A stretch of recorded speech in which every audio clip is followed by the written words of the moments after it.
बाली में गिरफ्तार हुए 4 दिन बीत चुके हैं, लेकिन अभी तक उसे भारत नहीं लाया जा सका। खबर तो यह है कि इंतजार अभी और लंबा हो सकता है, लेकिन हर एक बीतते दिन के साथ उधर बाली में छोटा राजन और इधर हिंदुस्तान में खुफिया एजेंसियों की सांसें फूलती जा रही हैं।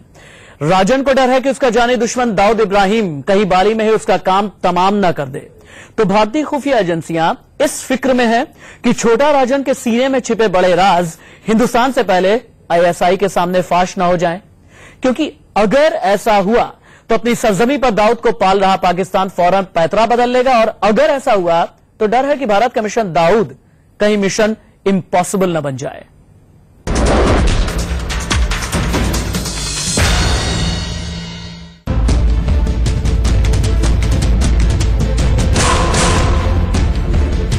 कभी मुंबई अंडरवर्ल्ड का डॉन कहा जाने वाला छोटा राजन आज हाथों में लगी हथकड़ियों से बेहाल है।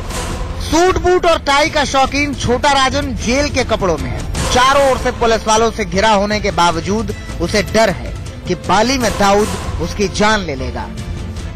आप इंडिया होना चाहते हैं, सरेंडर करना है, इंडिया होना चाहते हैं, क्या आपने सरेंडर किया? मैं नहीं जाऊंगा, मैं इंडिया जाऊंगा। इंडिया हो गया, आपको डर है, उसकी जान ले लेगा।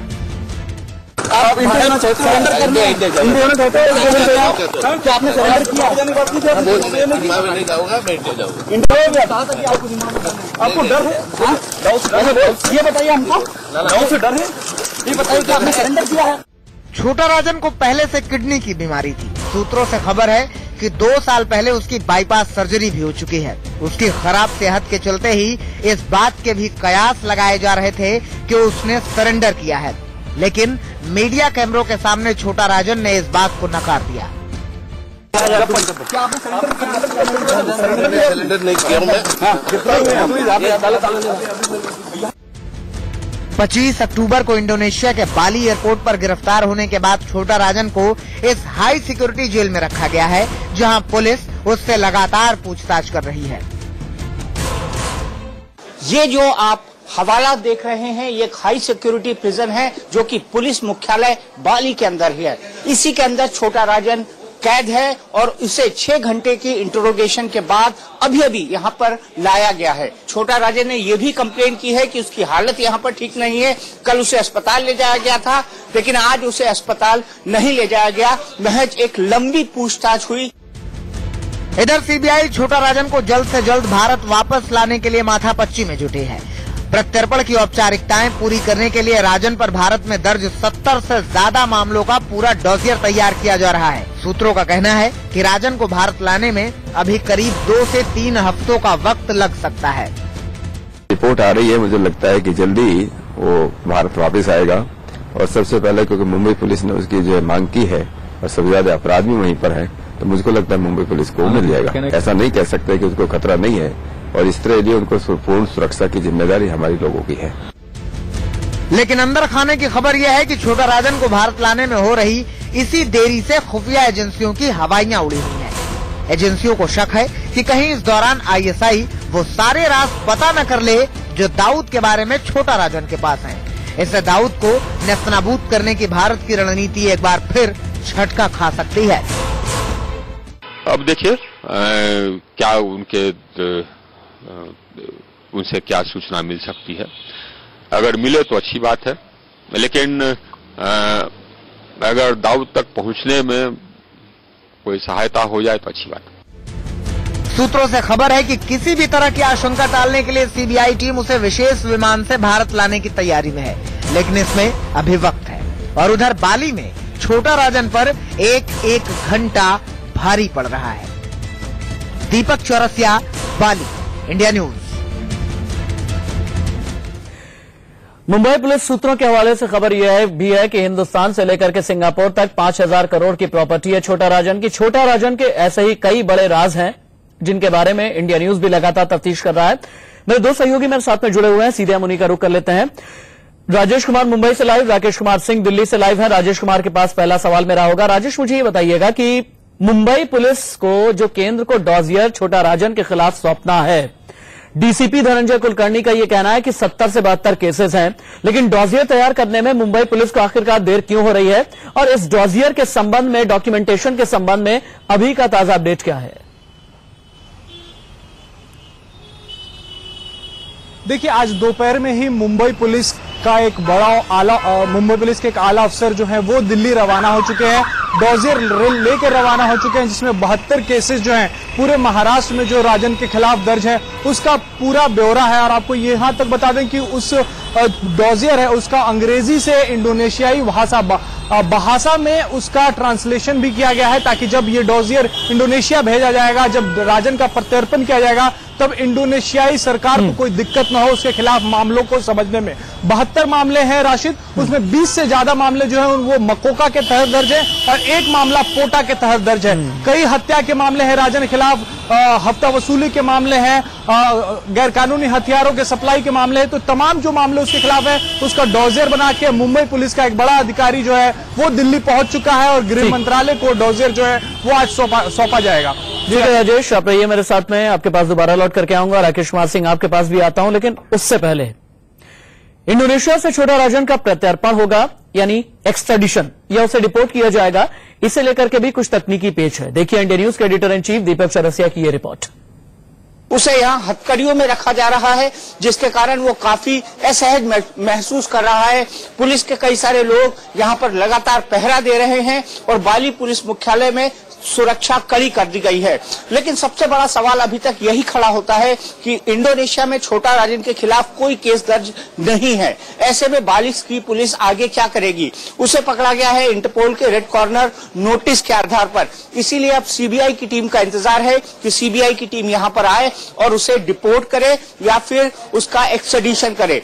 डिपोर्ट की ज्यादा संभावनाएं बनती है क्योंकि इंडोनेशिया सरकार को इसमें किसी भी तरह की कोई दिक्कत नहीं है। अब सारी निगाहें इस बात पर लगी हुई हैं कि सीबीआई की टीम कब दिल्ली से बाली आती है और इस प्रक्रिया को शुरू करती है। कैमरामैन अंकुर खंडेलवाल के साथ दीपक चौरसिया, पुलिस मुख्यालय बाली, इंडिया न्यूज। इस बीच एक ब्रेकिंग न्यूज भी आ रही है। छोटा राजन को हिंदुस्तान लाना बेहद आसान है। छोटा राजन को सिर्फ कोर्ट के एक वारंट के बल पर हिंदुस्तान लाया जा सकता है।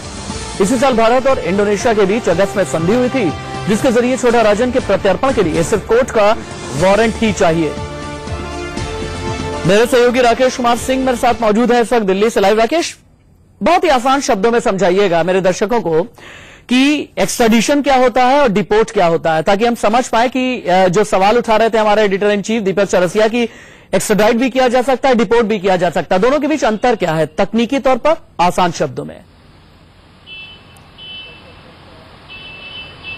देखिए राशिद, जहां तक बात है कि जिस तरह से छोटा राजन को क्या एक्स्ट्राडाइट किया जाएगा या डिपोर्ट किया जाएगा, लेकिन 21 अगस्त 2015 को जो भारत और इंडोनेशिया के बीच जो समझौता हुआ है और इसी को लेकर ये कयास लगाए जा रहे हैं कि क्या छोटा राजन को पर्दे के पीछे उसको जो है पूरे मामले को सरेंडर कराया गया है, जो सवाल खड़े हो रहे हैं। इंडिया न्यूज के पास एक्सक्लूसिव जो गजट्स है उसकी कॉपी है और जिसमें ये साफ तौर पे कहा गया है कि अगर कोई भी ऑफेंडर जो भारत में अपना क्राइम किया है और अगर इंडोनेशिया पहुंचता है तो ऐसी स्थिति में कोर्ट ऑफ वारंट के एक इजाजत लेकर, कोर्ट से वारंट उसकी इजाजत लेकर जो है वारंट निकालकर उसको जो है प्रत्यर्पित किया जा सकता है, यानी उसको जो है डिपोर्ट किया जा सकता है। जो सबसे आसान, जो केंद्रीय गृह मंत्रालय के आला अधिकारी की माने तो ये इंडोनेशिया में तकनीकी उस तरह के दिखते नहीं है। लेकिन अभी की सबसे बड़ी खबर यही है राशिद कि अब से कुछ देर पहले सीबीआई के आला अधिकारियों की कुछ स्तरीय बैठक हुई है जिसमें पूरे मसले को लेकर चर्चा हुई है और जो सूत्र ये बता रहे हैं कि शुक्रवार रात या शनिवार की सुबह जो है इंडोनेशिया भारतीय टीम रवाना होगी, जिसमें सीबीआई के अधिकारी, मुंबई पुलिस के अधिकारी और गृह मंत्रालय के अधिकारी उसमें शामिल होंगे, आईबी के शामिल होंगे। अभी जो है मुंबई पुलिस के अधिकारी दिल्ली पहुंचे हैं। उन्होंने जो कई केसेस जो महाराष्ट्र में उसने अपने छोटा राजन ने कारनामे किए हैं और उसके मामले हैं, उसकी पूरी जो डोजियर जो है सीबीआई को सौंपा गया है। तो इस पूरे मसले को लेकर सीबीआई में आज काफी चहलकदमी रही और इसको लेकर पूरी तैयारी की जा रही है। शुक्रवार शाम को या शनिवार सुबह जो है यहाँ से टीम रवाना हो जाएगी। ठीक है राकेश, अब रहिए मुंबई से राजेश शुरू कर लेते हैं। राजेश, अगर आप हमें थोड़ा समझा सके एक्सट्राडिशन और ये डिपोर्ट, इन दोनों चीजों के बीच क्या फर्क होता है, और मुझे ये समझाइएगा मुंबई पुलिस की जो क्राइम ब्रांच सीबीआई के साथ में जाएगी बाली, उसे हेड कौन कर रहा है, किस तरह की तैयारी की गई है, और अभी तक छोटा राजन के खिलाफ कौन कौन से केसेस खोले गए हैं, किन किन केसेस के तहत तफ्तीश करने के बारे में मुंबई पुलिस ने अभी तक सोचा है? देखिए, मुंबई पुलिस के क्राइम ब्रांच के एक आला अफसर गए हैं, नाम उनका अभी तक क्राइम ब्रांच जो है वो बता नहीं रही है, लेकिन सिर्फ एक ही ऑफिसर यहां से गया है राशिद, जो जानकारी हमें क्राइम ब्रांच के सूत्रों से मिली है, और उनके पास ही पूरा डोजियर जो है 72 मामले जो छोटा राजन के खिलाफ महाराष्ट्र के अलग अलग शहरों में, ज्यादातर मुंबई में दर्ज हैं, उसके बारे में पूरा लेखा जोखा है। सबसे बड़ा और ताजा मामला जो है राशिद, वो जेडे हत्याकांड है, जिसको अंजाम छोटा राजन के गुर्गों ने दिया था, और अगर छोटा राजन मुंबई आता है तो सबसे पहले उसे उसी मामले में बुक किया जाएगा और पुलिस उसी में उसकी कस्टडी लेकर उससे पूछताछ करेगी। राशिद, ठीक है, राकेश सिंह के पास एक बार चलते हैं। राकेश, मुझे बताइएगा कि जो हिंदुस्तानी खुफिया एजेंसीज हैं, उन्हें यह डर क्यों सता रहा है कि पाकिस्तानी आईएसआई कहीं जाकर के इंडोनेशियन पुलिस को अप्रोच न कर ले, और साथ ही छोटा राजन से जो भी इंटेरोगेशन हुआ है दाऊद के संबंध में, छोटा राजन ने इंडोनेशिया की पुलिस को जो भी जानकारी दी है वो आईएसआई के हाथ भी लग सकती है। ये डर हिंदुस्तानी एजेंसीज को क्यों सता रहा है? देखिए, आईबी की वरिष्ठ अधिकारी अपने नाम नहीं बताने के शर्त पर उन्होंने साफ तौर पर बताया कि जितनी समय तक छोटा राजन इंडोनेशिया में है, उनकी चिंता लगातार बढ़ती जा रही है, इसलिए क्योंकि आईएसआई वहां पर काफी जो है सक्रिय है और पिछले कुछ महीनों से, तो ऐसी स्थिति में उस पर लगातार खतरा बना हुआ है। लगातार जिस तरह से वो छोटा राजन जो है दाऊद के बारे में कई ऐसे राज जानता है, तो उसे भारतीय सुरक्षा एजेंसियां ये चाहती हैं कि उसे जल्द जल्द यहां लाया जाए, लेकिन जो ठीक है, बहुत शुक्रिया। रही आप दोनों ही सहयोगी मेरे साथ में रहेंगे। कुछ टेक्निकल स्नैग है जिस वजह से राकेश कुमार सिंह की बात हम पूरी तरह सुन नहीं पाए, लेकिन अंडरवर्ल्ड डॉन छोटा राजन का अगर पूरा इतिहास उठा करके हम देखते हैं तो हमें समझ में आता है कि राजेंद्र सदाशिव निखलांजे जब अपनी जबान खोलेगा हिंदुस्तान की सरजमी पर तो बहुत कुछ बोलेगा, और जब बहुत कुछ बोलेगा तो दाऊद के बारे में बहुत कुछ पता करने की कोशिश की जाएगी, और दाऊद के मिशन दाऊद को पॉसिबल करने की भी कोशिश। एक छोटा राजन जो कई राज खोलने जा रहा है, एक छोटा राजन जिसके जरिए दाऊद का पता ठिकाना, उसके पूरे साम्राज्य के बारे में पता लगाने की कोशिश, या इस तरह की उम्मीद बंदी है हिंदुस्तानी खुफिया एजेंसीज को। छोटा राजन बड़े राज, यही हमारी खास पेशकश। दो सहयोगी मेरे साथ में मौजूद हैं। एक बार फिर से हम रुख कर लेते हैं राकेश कुमार सिंह का, और मेरे सहयोगी मुंबई से राजेश कुमार मौजूद हैं। पहले दिल्ली से राकेश कुमार सिंह से मेरा सवाल होगा। राकेश, मुझे ये बताइएगा कि अगर प्रत्यर्पण करा करके लाया जाएगा, पूरा प्रोसेस क्या होने जा रहा है?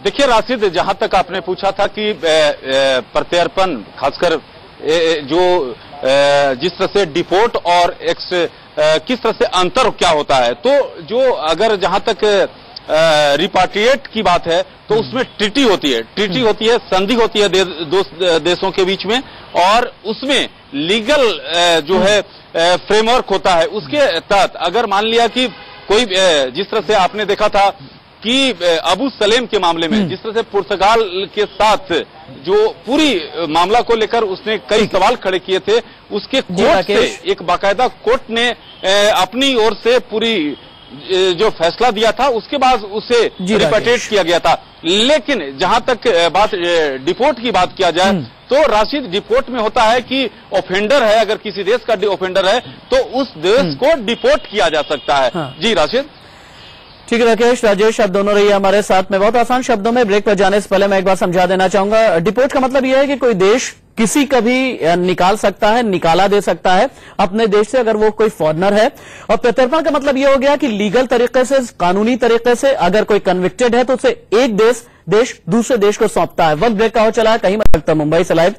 राजेश, मुझे ये बताइएगा, जो अभी तक सूत्रों के मुताबिक खबर मिल रही है कि राजन के पास चीन में होटल, सिंगापुर थाईलैंड में ज्वेलरी शोरूम, जकार्ता में होटल है, अफ्रीकी देशों में उसका डायमंड का कारोबार फैला है, इनमें से जिम्बाब्वे बेहद खास है। और छोटा राजन के साम्राज्य के बारे में मुंबई पुलिस क्या बताती है? देखिए, मुंबई पुलिस का साफ कहना है कि तकरीबन 3 से 4 हजार करोड़ का साम्राज्य छोटा राजन का है। जब से वो दाऊद से अलग हुआ है तब से जो व्यवसाय उसके रहे हैं, एक्सटॉर्शन तो रहा ही है। मुंबई में चेंबूर और घाटकोपर के जो इलाके हैं वो कहा जाता है कि ट्रेडिशनली रूप से राजन के ही इलाके रहे हैं। जब राजन ने शुरुआत में जब उसने अपराध जगत में कदम रखा था तब उसने उन्हीं इलाकों से उसने अपराध शुरू किया था। लेकिन जैसे ही वो दुबई गया, उसके बाद दाऊद के साथ रहा, उसके बाद दाऊद से अलग हुआ, अलग अलग जो बिजनेसेस हैं उसमें उसने हाथ डाले हैं, चाहे वो डायमंड्स का बिजनेस हो या फिर ड्रग ट्रैफिकिंग का धंधा हो, साथ ही जो एक्सटॉर्शन का उसका जो धंधा चल रहा है, सबको मिला के तकरीबन। राजेश, आपका शुक्रिया। दिल्ली से राकेश कुमार सिंह, आपका भी शुक्रिया। तो इस वक्त भारतीय खुफिया एजेंसीज को सिर्फ और सिर्फ इसी बात की चिंता सता रही है कि जल्द से जल्द डिपोर्ट करके या एक्स्ट्राडाइट करके छोटा